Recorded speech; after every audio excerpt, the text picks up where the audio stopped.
Welcome to the leading physics platform. Students, आज का हमारा लेक्चर स्पेशली तमाम किस्म के एंट्री टेस्ट स्टूडेंट्स यानी E CAT, M D CAT, ETEA, NUMS, तमाम किस्म के टेस्ट के लिए एक यूनिक लेक्चर है। और इस लेक्चर में मैं उस कंसेप्ट को एक्सप्लेन करूंगा जिसमें तकरीबन 90% स्टूडेंट्स बहुत ज़्यादा टेंशन का शिकार रहते हैं कि यानी परसेंटेज वाले क्वेश्चन को कैसे सॉल्व किया जाए। देखें, एक एमसीक्यू यूं पूछी जाती है और वो एमसीक्यू क्या है हमारे पास कि if momentum increased by 10% then what would be kinetic energy. यानी ये सिंपल सी एक स्टेटमेंट है कि अगर मोमेंटम को 10% बढ़ाया जाए तो काइनेटिक एनर्जी कितनी बढ़ेगी। अब जब हम ये देखें कि टीचर किस अंदाज में इसको सॉल्व करने की कोशिश करते हैं तो 3 डिफरेंट किस्म के मेथड हैं जिससे इसको सॉल्व किया जा सकता है। बट सबसे पहले मैं ये क्लियर कर दूं कि 2 किस्म के मेथड ऐसे हैं जो सॉल्व करें, वैलिड भी हैं, बट वो थोड़ा लेंथी हैं और बच्चों को थोड़ा इरिटेट करते हैं। लेकिन एक तीसरी किस्म का मेथड है जो मैं यहाँ क्लियर करने वाला हूँ, और वो मेथड आप अगर इस्तेमाल करें बहुत आसान, सिंपल, और इससे पूरी बुक में किसी भी किस्म का फार्मूला अगर आपको दे दिया जाए परसेंटेज वाला, ज़रूरी नहीं है कि मोमेंटम और काइनेटिक एनर्जी की परसेंटेज पूछे, किसी भी किस्म का फिज़िक्स का फार्मूला आए तो वो ट्रिक जो मैं आज बताने वाला हूँ वो हम यूज़ करके इजीली तमाम किस्म की परसेंटेज एमसीक्यूज़ को हल कर सकते हैं। तो चलते हैं हम अपने लेक्चर की तरफ।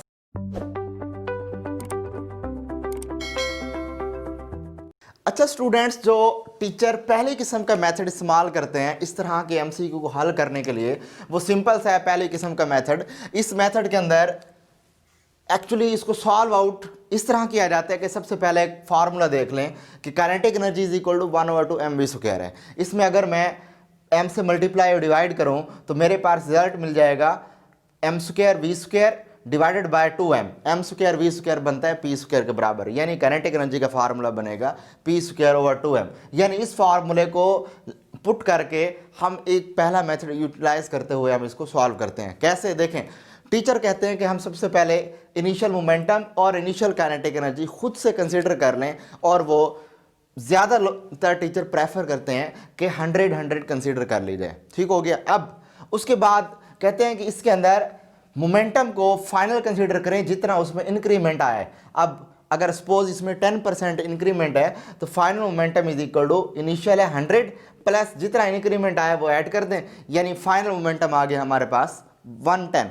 यानी 110%। तो अब उसमें फाइनल काइनेटिक एनर्जी हमारे पास क्या होगी, ये सिंपल सा हमारा क्वेश्चन है, इसको सॉल्व आउट करना है। अब अगर मेरे पास ये फार्मूला है kinetic energy is equal to p²/2m, इस फार्मूले को अगर मैं 2 डिफरेंट बॉडीज़ के लिए लगाऊं तो वो फार्मूला यानी 2 डिफरेंट बॉडीज़ के लिए या इनिशियल काइनेटिक एनर्जी और initial momentum, final kinetic energy और फाइनल मोमेंटम के लिए अगर हम ये फार्मूला लगाएं तो वो कुछ यूँ होगा। देखें, इस फार्मूले में 2 और जिस बॉडी पे लगाया जा रहा है उसका मास भी कांस्टेंट होता है, 2 भी कांस्टेंट है।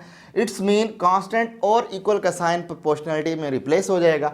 सो kinetic energy proportional to p² है। अब काइनेटिक एनर्जी p² है। अब अगर हम इसको फाइनल और इनिशियल काइनेटिक एनर्जी के दरमियान अगर हम रेशो निकालें तो वो रेशो सिंपल सी हमारे पास ये है कि kinetic energy final by kinetic energy initial is equal to momentum final square divided by momentum initial square. यहाँ पर जस्ट हमें वैल्यूज़ रिप्लेस करनी है यहाँ पर, और वैल्यूज़ रिप्लेस करने के बाद फाइनल काइनेटिक एनर्जी का आंसर मिल जाएगा। अब चूँकि हमें यहाँ परसेंटेज निकालनी है कि मोमेंटम में अगर 10% इंक्रीमेंट आए तो काइनेटिक एनर्जी में परसेंटेज कितनी बढ़ेगी, तो परसेंटेज काइनेटिक एनर्जी निकालने के लिए फिर final minus initial kinetic energy divided by 100 करते हैं तो यहाँ से आंसर आता है 21%। एक मेथड तो ये प्रेफर करते हैं।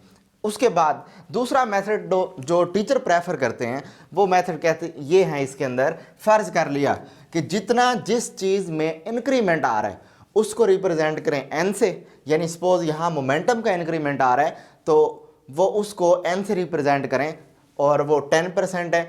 10% का आप सबसे पहले इसको फ्रैक्शनल फॉर्म में निकालें तो परसेंटेज का मतलब होता है 1/100, तो 10/100 विच इज़ इक्वल टू 0.1, मतलब कि n की वैल्यू हमारे पास आ गई 0.1। यानी जिस चीज़ की परसेंटेज दी गई हो उसी परसेंटेज को हमने फ्रैक्शनल फॉर्म में फाइंड आउट कर लेना है। उसके बाद अब हमने percentage increase in kinetic energy निकालनी है और इसके लिए एक बना बनाया फार्मूला है, प्रूफ फार्मूला, वो टीचर लगाते हैं और उसको लगाकर आंसर निकाल लेते हैं। और वो क्वेश्चन यानी वो फार्मूला है percentage kinetic energy is equal to into 1 + n whole square minus 1 into 100%। इसके अंदर जस्ट हमें वो जो n की वैल्यू हमने ली थी वो पुट करें 0.1 और वहाँ से आंसर निकालते जाएं और 21% मिल जाएगा। अब ये जो दूसरा मेथड है ये पहले मेथड से आसान हो गया, जो कि MCQ ट्रिक के लिए हेल्पफुल है। लेकिन अब जो तीसरा मेथड है जो मैं आपको बताने वाला हूँ वो मेथड इससे भी ज़्यादा आसान है। वजह क्या है? हालांकि ये भी आसान है वो भी आसान है, इसको भी लगा सकते हैं, जो मैं समझाने वाला हूँ उसको भी यूज़ कर सकते हैं।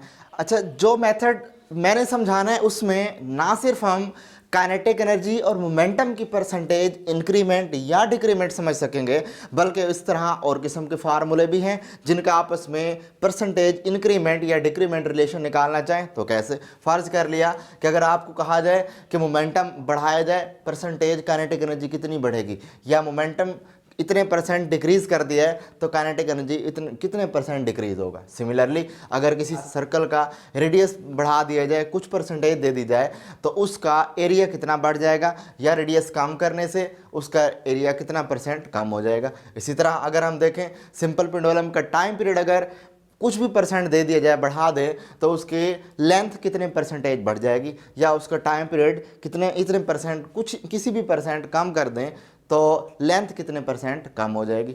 सिमिलरली अगर हम बात करें वेलोसिटी और एक्सेलरेशन की, अगर हम बात करें तो ये भी हम देख सकते हैं। इस तरह अगर हम मोमेंटम और काइनेटिक एनर्जी देखना चाहें वो भी हम देख सकते हैं। कि अब यहाँ जो स्पेशल केसेस हैं उसकी बात कर रहा हूँ कि मेरे उस फार्मूले के थ्रू आप इस चीज़ के भी काबिल हो जाएंगे कि अगर मोमेंटम 10% कम कर दिया जाए तो काइनेटिक एनर्जी कितने % इंक्रीज़ होगी। हालांकि मोमेंटम और काइनेटिक एनर्जी का डायरेक्ट रिलेशन है, इसके बावजूद भी हम इन्वर्स रिलेशन को कैसे फाइंड आउट करेंगे ये स्पेशल केस भी समझाऊंगा। इसके अलावा अगर काइनेटिक एनर्जी बढ़ा दें, मोमेंटम बढ़ जाए, कितने % मोमेंटम बढ़ेगा, इस केस को भी देखेंगे। तो ये तमाम तर केसेस हम अपने इस लेक्चर के अंदर देखने वाले हैं। तो स्टूडेंट्स, हमें यहाँ पर पूरी की पूरी फिज़िक्स में जितने भी फार्मूलाई फिज़िकल क्वांटिटीज़ के यूज़ हो रहे हैं उसमें सिर्फ 2 किस्म के रिलेशन देखने में मिलेंगे। या तो आपको इस किस्म का रिलेशन नज़र आएगा, यानी कोई फर्जी वैल्यू, मैं यहाँ x लिख रहा हूँ, x proportional to y। x से मुराद कोई भी फिज़िकल क्वांटिटी हो सकती है, y से मुराद कोई भी फिज़िकल क्वांटिटी, यानी कि 2 फिज़िकल क्वांटिटीज़ आपस में या तो डायरेक्ट होंगी या दूसरा रिलेशन हमें इनमें यह मिलेगा पूरी की पूरी फिज़िक्स में कि या एक फिज़िकल क्वांटिटी दूसरी फिज़िकल क्वांटिटी के स्क्वायर के प्रोपोर्शनल होगी। क्लियर है बात ये। अब सबसे पहले हम पहले रिलेशन की तरफ आते हैं कि ऐसे रिलेशन जिसके अंदर एक फिज़िकल क्वांटिटी दूसरी फिज़िकल क्वांटिटी के प्रोपोर्शनल हो, तब कौन कौन से फार्मूले हैं, यानी जो हमें पूरे फिज़िक्स में यूज़ करने हैं, और इनको हल करने का तरीका क्या है। पहले तो ये देखते हैं कि मैंने मुख्तलिफ़ किस्म के फ़िज़िक्स में फार्मूले लिख दिए हैं, और उसमें देखें सबसे पहला फार्मूला है F = ma। अब F = ma से आपको क्या पता लग रहा है? अगर बॉडी का मैस कांस्टेंट मान लें तो force directly proportional to acceleration है, मतलब कि इसको x मान लें और इसको y मान लें। बात क्लियर है। सिमिलरली यहाँ देखें, अगर मैं फ्रीक्वेंसी को कांस्टेंट मान लूँ तो velocity of wave directly proportional to lambda है, ये भी बात क्लियर है। सिमिलरली अगर मैं बॉडी ऑफ मैस को कांस्टेंट मान लूँ तो मोमेंटम वेलोसिटी के डायरेक्टली मिल सकता है। सिमिलरली अगर मैं किसी बॉडी पर लगने वाली फोर्स को कांस्टेंट मान लूँ तो work directly proportional to displacement मिल सकता है। सिमिलरली अगर मैं और भी रिलेशन बनाऊँ तो यहाँ से S प्रोपोर्शनल टू थीटा मिल सकता है, यहाँ से tangential acceleration proportional to angular acceleration हो सकता है। यहाँ से बनाऊँ तो टाउ = I अल्फा फार्मूला से, तो टाउ प्रोपोर्शनल टू ये भी अल्फा बन सकता है एंगुलर एक्सेलरेशन। सिमिलरली अगर मैं यहाँ बात करूँ प्रेशर पावर की तो पावर भी डायरेक्टली प्रोपोर्शनल टू ये v मिल सकता है, इससे भी बना सकते हैं। या मैं यहाँ से रिलेशन बनाऊँ तो ये एक्सेलरेशन सिंपल हार्मोनिक मोशन का ये भी डायरेक्टली प्रोपोर्शनल टू डिस्प्लेसमेंट मिल सकता है। सिमिलरली अगर मैं फ्रिंज स्पेसिंग के दरमियान डिस्टेंस की बात करूं यानी डेल्टा वाई की, तो डेल्टा वाई भी डायरेक्टली प्रोपोर्शनल टू लैम्डा मिल सकता है हमें कि लाइट की वेवलेंथ के डायरेक्टली हो। सिमिलरली यहाँ से देखें तो v प्रोपोर्शनल टू ओमेगा मिल सकता है। यहाँ से देखें तो ये हमारे पास angular momentum directly proportional to ये ओमेगा मिल सकता है। या similarly tau is equal to R F की बात करें तो टॉ प्रोपोर्शनल टू एफ मिल सकता है। सिमिलरली पोटेंशियल एनर्जी देखें तो ये proportional to H. Similarly omega देखें तो प्रोपोर्शनल टू एफ। इसी तरह इसको देखें प्रेशर ऑफ गैस तो proportional to mean kinetic energy है। तो अब तमाम रिलेशंस के अंदर हमें क्या कुछ देखने में मिला कि ये पूरे के पूरे तकरीबन मैंने फर्स्ट ईयर की फिज़िक्स के यहाँ फार्मूले लिखे हैं। सिमिलरली आप सेकेंड ईयर की फिज़िक्स के बना सकते हैं। हर फार्मूला कोई ना कोई प्रोपोर्शनैलिटी रिलेशन दे रहा है अगर किसी एक फिजिकल क्वांटिटी को कांस्टेंट मान लिया जाए। तो उनमें आपको ये नज़र आ रहा है कि इसमें एक फिजिकल क्वांटिटी दूसरी फिजिकल क्वांटिटी के डायरेक्टली है। अब ऐसे टाइम में जब एक फिजिकल क्वांटिटी दूसरी फिजिकल क्वांटिटी के डायरेक्टली हो तब हमें क्या करना चाहिए। अब मिसाल लेते हैं, डायरेक्टली वालों का ये होता है कि फ़र्ज़ कर लिया कि अगर मैं कहता हूँ कि y की वैल्यू 10% इंक्रीज़ कर दी जाए, तो डायरेक्ट का मतलब ये होता है कि जितना y की वैल्यू बढ़ेगी x की वैल्यू उतना बढ़ जाएगी, जितना y की वैल्यू डिक्रीज़ होगी x की वैल्यू उतना डिक्रीज़ होगी। मतलब ये होगा कि x की वैल्यू भी 10% इंक्रीज़ हो जाएगी।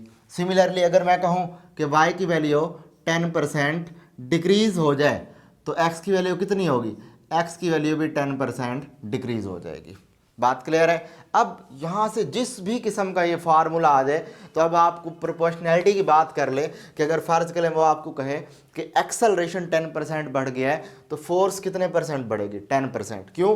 क्योंकि इनके दरमियान सिर्फ प्रोपोर्शनैलिटी का रिलेशन है, पावर कोई नहीं है। अगर वो आपको कहे कि फोर्स अगर 10 टाइम बढ़ा दें तो टॉर्क कितनी बढ़ेगा, आप कहेंगे 10 टाइम। अगर वो आपको कहे कि displacement simple harmonic motion perform करते हुए 10% बढ़ा दिया जाए तो एक्सेलरेशन कितना बढ़ेगा, 10% बढ़ेगा।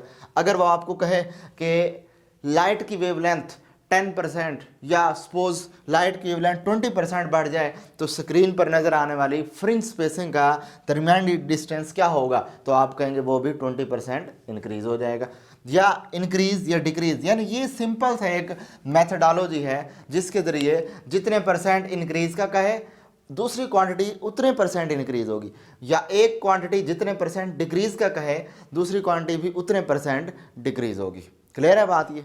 अच्छा स्टूडेंट्स, अब जो हमारा असल मसला आ रहा है वो x प्रोपोर्शनल टू y, यानी एक फिजिकल क्वांटिटी का दूसरी फिजिकल क्वांटिटी के डायरेक्ट रिलेशन में नहीं आ रहा, बल्कि एक फिजिकल क्वांटिटी अगर दूसरी फिजिकल क्वांटिटी के स्क्वायर के प्रोपोर्शनल हो तब मसला आएगा। तब उसके लिए आप शॉर्टकट ये दो फार्मूले रिकॉल कर लें। पहला फार्मूला क्या है कि परसेंटेज इन x, यानी पहली फिजिकल क्वांटिटी के percentage which is equal to दूसरी फिजिकल क्वांटिटी में जो ऊपर पावर मौजूद है 2 वो साथ लगा दें, 2 into second physical quantity plus second physical quantity का स्क्वायर डिवाइडेड बाय 100। ये फार्मूला आप तब लगाएंगे जब वो आपको कहे कि एक फिजिकल क्वांटिटी में इंक्रीमेंट कर दिया जाए तो दूसरे में कितना इंक्रीमेंट आएगा। मतलब कि ये फार्मूला लगेगा जब क्वांटिटीज़ की इंक्रीमेंट हो रही होगी। बात क्लियर। अब इसी तरह अगर वो आपको कहे कि एक फिजिकल क्वांटिटी कम कर दी है तो दूसरी कितनी कम हो जाएगी, कितने परसेंट, यानी कि डिक्रीमेंट के लिए आप वही से फार्मूला लगाएंगे बट एक चेंज करेंगे। यहाँ पर अगर पॉजिटिव है तो यहाँ पर क्या कर देंगे, नेगेटिव। यानी ये दो फार्मूले हैं, एक फार्मूला है, बस पॉजिटिव और नेगेटिव की चेंज से आपने इसको याद रखना है। और वो क्या है कि percentage x is equal to 2y plus y square over 100। It is use for percentage increased and this formula used for percentage decrease which is equal to percentage x is equal to 2y minus y square over 100। बात clear है। अच्छा तो अब देखते हैं इसकी different examples कि कौन कौन सी अप्रॉक्सीमेटली मैंने चंद एक एग्जांपल ली हैं फर्स्ट ईयर की बुक से, इस तरह सेकेंड ईयर की फिजिक्स की बुक में भी हो सकती हैं। तो अब सबसे पहले देखते हैं, एक फार्मूला हमने पढ़ा हुआ है कि kinetic energy is equal to p square over 2m। अच्छा ये फार्मूला क्या बता रहा है, अगर बॉडी का मैस कांस्टेंट मान लिया जाए तो यहाँ से पता लग रहा है कि kinetic energy directly proportional to p square होगी। आप देख रहे हैं कि एक फिजिकल क्वांटिटी यानी x को काइनेटिक एनर्जी मान लिया जाए और y को मोमेंटम मान लिया जाए, तो एक फिजिकल क्वांटिटी दूसरी फिजिकल क्वांटिटी के स्क्वायर के डायरेक्टली हो चुकी है। सिमिलरली अगर मैं इस रिलेशन को देखूं तो यहाँ पर अगर सर्कल का रेडियस कांस्टेंट कंसीडर हो तो यहाँ पर जो एक्सेलरेशन है और ये एक्सेलरेशन हमारे पास डायरेक्टली होगा ओमेगा स्क्वायर के। तो आप देख रहे हैं कि एंगुलर वेलोसिटी का स्क्वायर, एक फिजिकल क्वांटिटी का स्क्वायर दूसरी फिजिकल क्वांटिटी, दोनों आपस में क्या है, डायरेक्टली। सिमिलरली यहाँ देख लें मोमेंट ऑफ इनर्शिया की बात करें तो आई अगर बॉडी का मास का कांस्टेंट मान लिया जाए तो I proportional to are square है। सिमिलरली अगर मैं सिंपल हार्मोनिक मोशन में इंटर कन्वर्जन ऑफ एनर्जी की बात करूं तो हमें पता है टोटल एनर्जी तो कंजर्व रहती है, बट एनर्जी का फार्मूला वहाँ से हमें जो मिलता है ई प्रोपोर्शनल टू, अब देखें 1/2 भी कांस्टेंट और के यानी स्प्रिंग कांस्टेंट की वैल्यू भी कांस्टेंट, तो यहाँ से पता लग रहा है कि ई प्रोपोर्शनल टू एक्स नॉट यानी एम्पलीट्यूड का स्क्वायर है, एम्पलीट्यूड के स्क्वायर के डायरेक्टली हो गई। सिमिलरली अगर यहाँ बात करें time period of simple pendulum की, तो अब वो अगर आप इस फार्मूले में देखें तो इसका पहले ले लें स्क्वायर, तो स्क्वायर लेने से बन जाएगा टी स्क्वायर, यहाँ जो जी है ऊपर चला जाएगा, T square g over 4 pi square which is equal to L. इस फार्मूले से हमें ये पता लग रहा है कि L directly proportional to T square है, देख लें। यानी कि अगर हमें इन दोनों के इंक्रीमेंट या डिक्रीमेंट निकालना हो तब भी हम ले सकते हैं। सिमिलरली अगर मैं इस फार्मूले की बात करूं तो पाई वैसे कांस्टेंट है, तो देखें एरिया क्या है हमारे पास, area proportional to are square है। सिमिलरली इस फार्मूले में देखें तो सेंट्रीपिटल फोर्स एक तो प्रोपोर्शनल है वी स्क्वायर के, अगर हम बॉडी का मास और उसका रेडियस जिस दायरे में वो मूव करेगी कांस्टेंट कंसीडर कर लें। सिमिलरली यहाँ देखें दूसरा फार्मूला होता है सेंट्रीपिटल फोर्स का, F C is equal to m r omega square. यहाँ पर अगर बॉडी का मास और रेडियस कांस्टेंट मान लें तो सेंट्रीपिटल फोर्स ओमेगा स्क्वायर के भी डायरेक्टली होती है। यहाँ से बात भी क्लियर हो चुकी। इसी तरह अगर मैं लिक्विड के नीचे गिरते हुए उसकी टर्मिनल वेलोसिटी का रिलेशन देखूं तो वो है v is equal to 2g rho r square over 9 eta. यहाँ 2g रो ओवर 9 ईटा क्या है हमारे पास, कांस्टेंट है, तो कांस्टेंट को ख़त्म करें, यहाँ प्रोपोर्शनैलिटी आ जाएगा V T proportional to are square. Similarly यहाँ से रिलेशन देखें, काइनेटिक एनर्जी ट्रांसलेशनल चाहे काइनेटिक एनर्जी रोटेशनल है, तो translational kinetic energy proportional to v square होती है, जबकि rotational kinetic energy proportional to omega square है। अब ये चंद एक फार्मूले थे जो जस्ट मैंने आपको इसलिए लिख कर दिए प्रैक्टिस के तौर पर, ताकि आपको पता लग सके कि फिजिक्स में किस किस टाइप के स्क्वायर के रिलेशन होते हैं फिजिकल क्वांटिटीज़ के पॉइंट ऑफ व्यू से। तो अब ये तमाम रिलेशन क्या बता रहे हैं, तमाम रिलेशन में हमें ये पता लग रहा है कि एक फिजिकल क्वांटिटी दूसरी फिजिकल क्वांटिटी के स्क्वायर के डायरेक्टली है। बात क्लियर। अब इनमें से कोई भी फार्मूला आपको दे, वो एमसीक्यू में आपको काइनेटिक एनर्जी मोमेंटम का कहे, वो एमसीक्यू में आपको एनर्जी और एम्पलीट्यूड का कहे, वो आपको एमसीक्यू में एनर्जी काइनेटिक एनर्जी और वेलोसिटी स्क्वायर की परसेंटेज के इंक्रीमेंट डिक्रीमेंट का कहे, वो आपको टर्मिनल वेलोसिटी और आर स्क्वायर के परसेंटेज इंक्रीज डिक्रीज का कहे, वो आपको सिंपल पेंडुलम के लेंथ और टाइम पीरियड्स के स्क्वायर की इंक्रीमेंट या डिक्रीमेंट का कहे, आपने सिंपल से ये चंद फार्मूले लगाने हैं और इनसे आपको एमसीक्यू हल हो जानी है। अब मैं आपको डिफरेंट 5 किस्म की एग्जाम्पल एज ए प्रैक्टिस करके दिखाता हूँ। यानी सबसे पहली जो मैं एग्जाम्पल करूँगा उसके अंदर ये होगा कि अगर मोमेंटम बढ़ा दिया जाए, कुछ भी परसेंट बढ़ा दें, तो काइनेटिक एनर्जी कितने परसेंट बढ़ जाएगी, इसको सॉल्व करेंगे ये फार्मूला लगा के। अगर मोमेंटम कम कर दें, काइनेटिक एनर्जी कितने परसेंट कम हो जाएगी, ये वाला फार्मूला लगा के डिक्रीमेंट वाला फार्मूला लगाएंगे। सिमिलरली एक स्पेशल केस आ रहा है कि अगर मोमेंटम को कम करें तो काइनेटिक एनर्जी कितने परसेंट बढ़ जाएगी। हालांकि यहाँ टेंशन वाली बात ये है कि भाई काइनेटिक एनर्जी और मोमेंटम तो डायरेक्टली हैं, डायरेक्टली का मतलब एक चीज़ बढ़ती है तो दूसरी बढ़ेगी, लेकिन यहाँ मैं कह रहा हूँ कि अगर मोमेंटम कम करें तो काइनेटिक एनर्जी कितना बढ़ेगी। अगर इन्वर्स वाले रिलेशन में भी अगर इस तरह के एमसीक्यू आ जाएँ, इसको भी सॉल्व करके दिखाता हूँ कि ये कैसे आंसर निकालेंगे इसका। सिमिलरली अगर काइनेटिक एनर्जी बढ़े और मोमेंटम एनर्जी में कितना इंक्रीमेंट आएगा, ये भी हम देखेंगे। अब यहाँ पर मजीद टेंशन वाली बात वो क्या है, देखें, चूंकि kinetic energy proportional to p square है, इसका मतलब ये है कि मोमेंटम के बढ़ने से काइनेटिक एनर्जी का पता लगाया जा सकता है, जबकि क्या काइनेटिक एनर्जी बढ़े तो मोमेंटम कितना बढ़ेगा, इसका कैसे पता लगाएंगे? ये भी एक नई टाइप की एमसीक्यू है। या अगर काइनेटिक एनर्जी कम हो तो मोमेंटम में कितना कमी आई है, ये भी हम देखेंगे। यानी कि अब आप माइंड में बिठा लें कि किसी भी किस्म का स्क्वायर वाला फार्मूला होगा तो वो सिर्फ इन्हीं 5 किस्म की एग्जाम्पल से ही हल होगा, इसके अलावा कोई एग्जाम्पल नहीं होगी जिससे वो हल हो सके। क्लियर है बात ये? अच्छा, तो पहली प्रैक्टिस एग्जाम्पल के अकॉर्डिंग वो आपसे यूं पूछ सकते हैं कि suppose if momentum of a body is increased by 20% then what would be the percentage increase in kinetic energy. या वो आपको यूं कहेंगे, suppose if radius of circle is increased by 20% then what would be the percentage increased in area of circle। वो यूं कह सकते हैं आपको कि if velocity of a body is increased by 20% then what would be the centripetal force increased, how much percentage increased in centripetal force। फिर या वो आपको यूं कह सकते हैं कि अगर हम रेडियस बढ़ा दें 20 गुना तो इन मूवमेंट ऑफ इनर्शिया कितने परसेंट इंक्रीज हो जाएगा।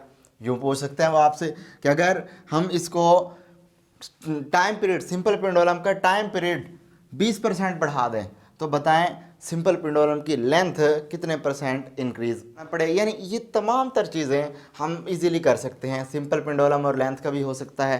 सिमिलरली अब इसको सॉल्व कैसे करते हैं? इसको सॉल्व करने का बहुत सिंपल सी ट्रिक है कि इसके लिए आपने फार्मूला लगा देना है इंक्रीज वाला, और वो फार्मूला क्या था कि percentage increase in x which is equal to, अब फार्मूला है हमारे पास 2y plus y square divided by 100 हो गया।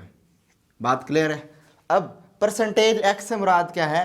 पहली चीज़ तो इट्स मीन यहाँ पे मतलब परसेंटेज x से मुराद ये कि जिस चीज़ को हमने फाइंड आउट करना है, तो परसेंटेज x से मुराद परसेंटेज काइनेटिक एनर्जी।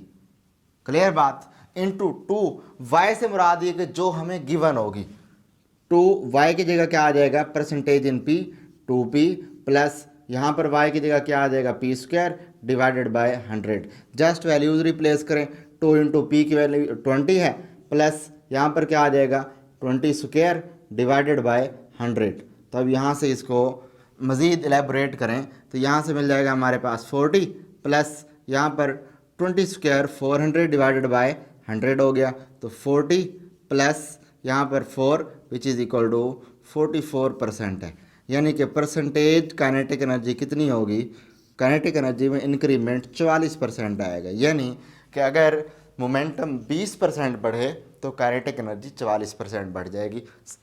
अब सिर्फ ये वाला जो फार्मूला है या ये वाली जो टेक्निक है ये सिर्फ मोमेंटम और काइनेटिक एनर्जी के लिए वैलिड नहीं है, बल्कि इनमें से कोई भी फिजिक्स का फार्मूला आ जाए जिसमें दो फिजिकल क्वांटिटीज आपस में प्रोपोर्शनल भी हों और उसी दौरान एक फिजिकल क्वांटिटी उस दूसरी फिजिकल क्वांटिटी के स्क्वायर के प्रोपोर्शनल, यानी कि एक फिजिकल क्वांटिटी का दूसरी फिजिकल क्वांटिटी से स्क्वायर के हवाले से प्रोपोर्शनैलिटी हो, तब हम ये वाला फार्मूला लगाएंगे। और शर्त भी ये है कि एक में इंक्रीमेंट आ रही हो, दूसरे में कितना इंक्रीमेंट आएगा।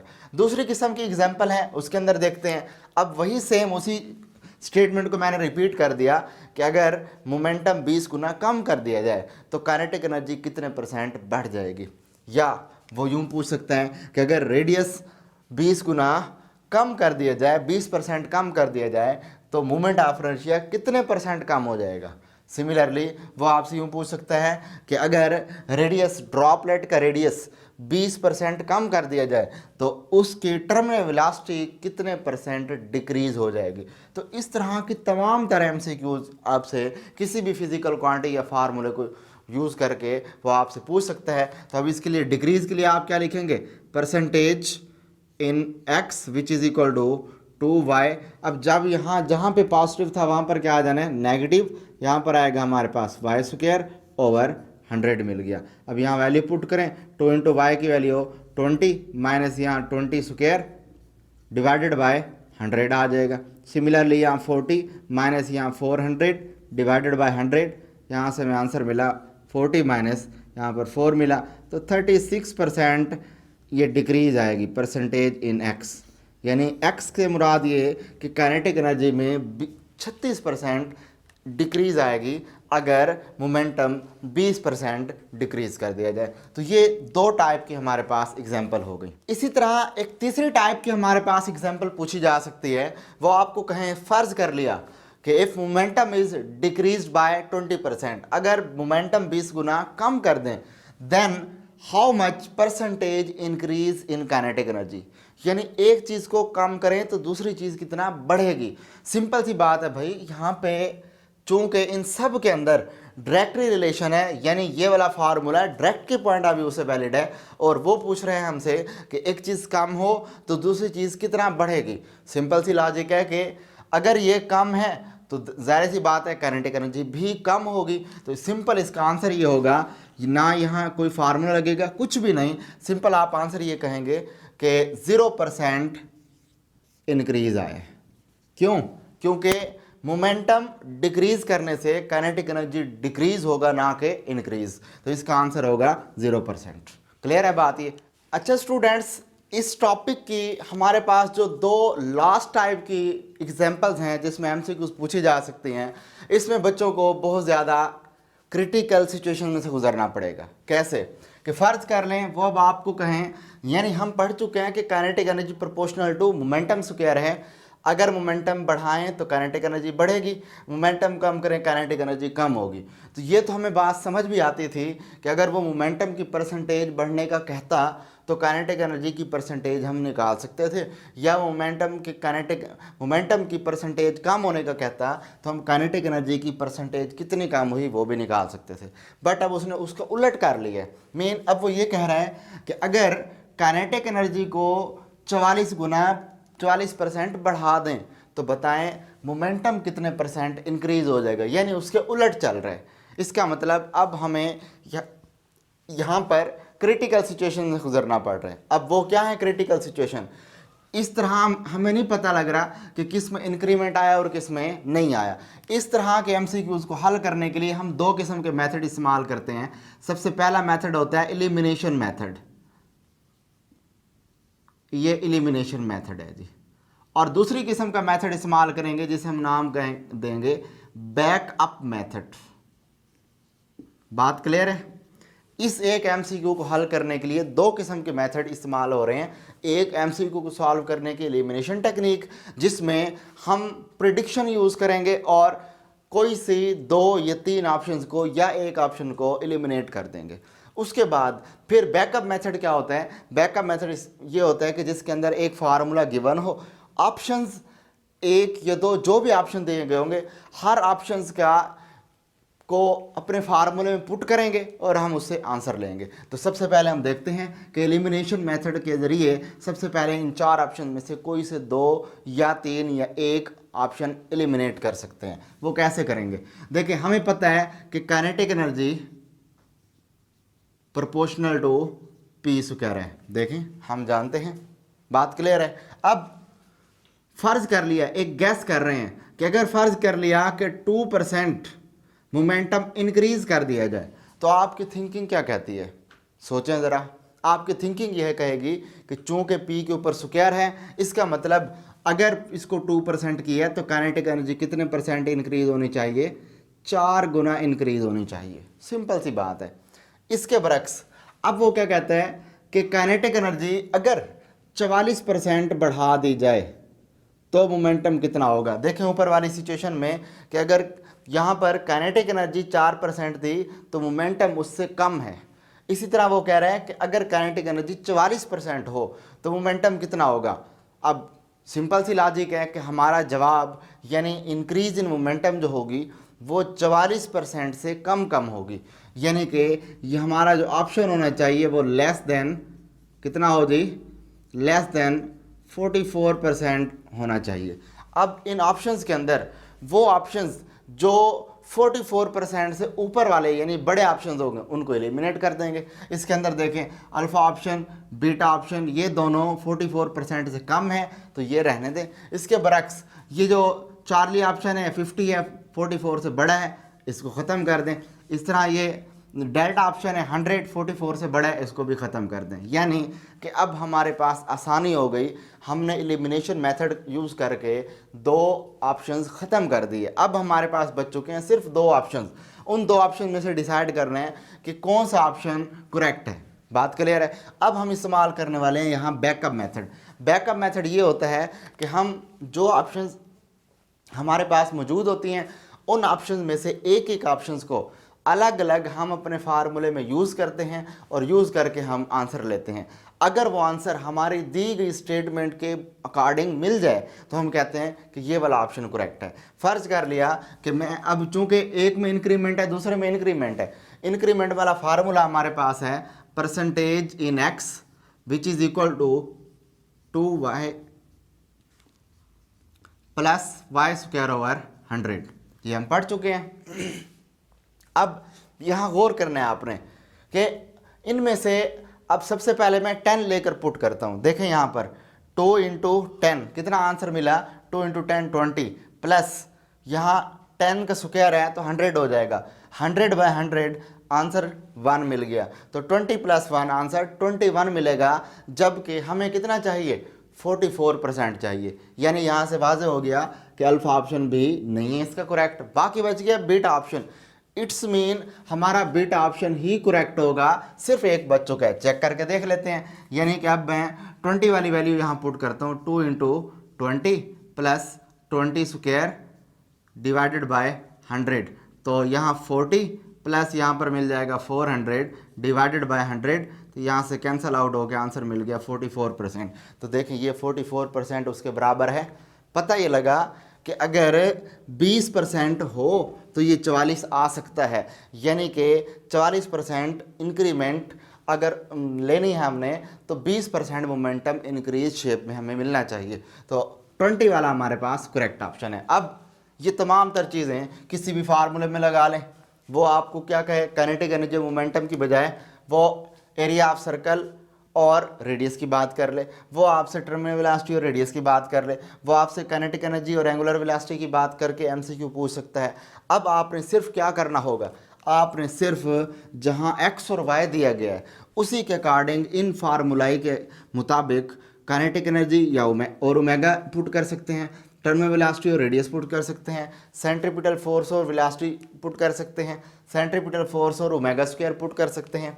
सिमिलरली आप इनर्शिया और आर स्क्वायर यानी आर पुट कर सकते हैं। किसी भी किस्म का फार्मूला लगा के ऐसी एमसीक्यू को हल किया जा सकता है।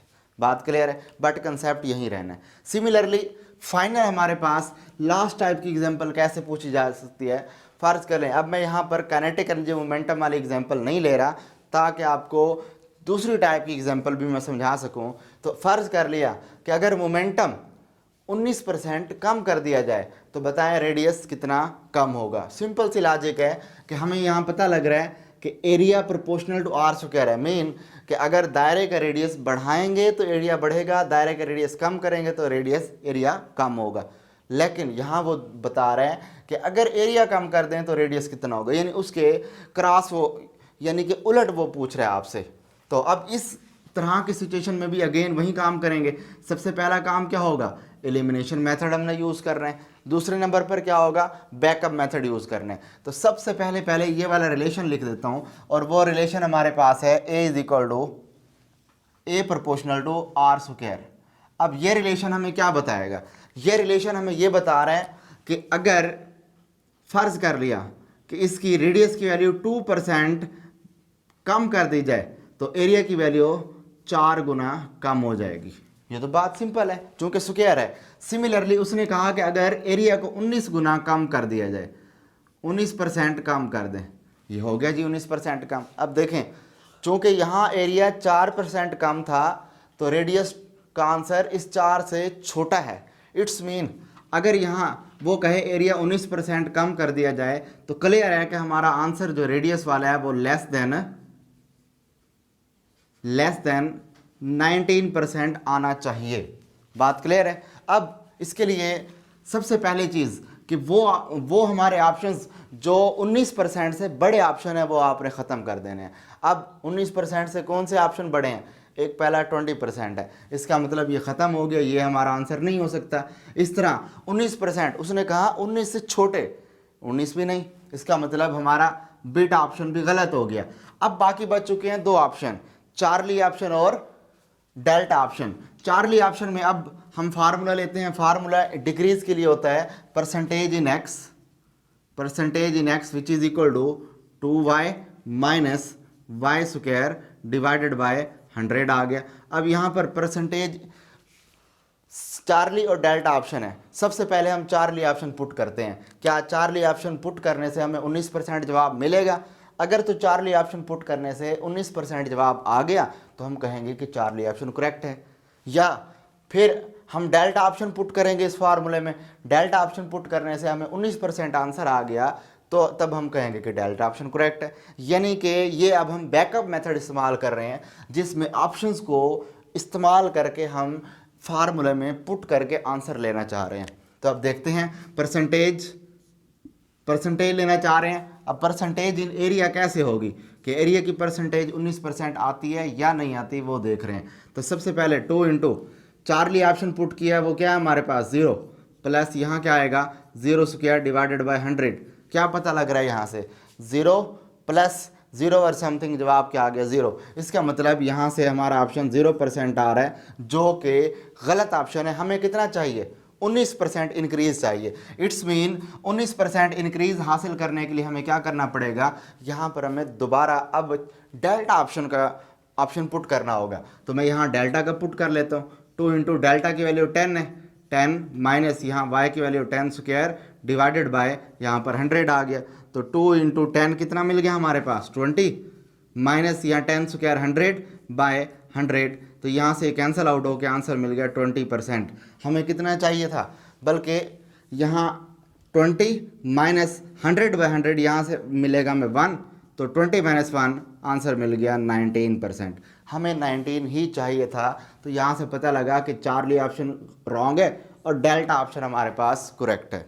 क्लियर हो गई बात ये। तो यहाँ से मैंने कोशिश की है कि डिफरेंट टाइप की जितनी possible examples as an MCQ पूछी जा सकती हैं, वो किसी किस्म का भी पेपर हो उसमें तो आप इजीली हल कर सकेंगे। इन 5 किस्म के स्केच के अलावा किसी और किस्म की पूछना नामुमकिन है। वैसे नामुमकिन तो नहीं है लेकिन पूछी जा सकती हैं, बट कंसेप्ट आपने यही यूज़ करना है।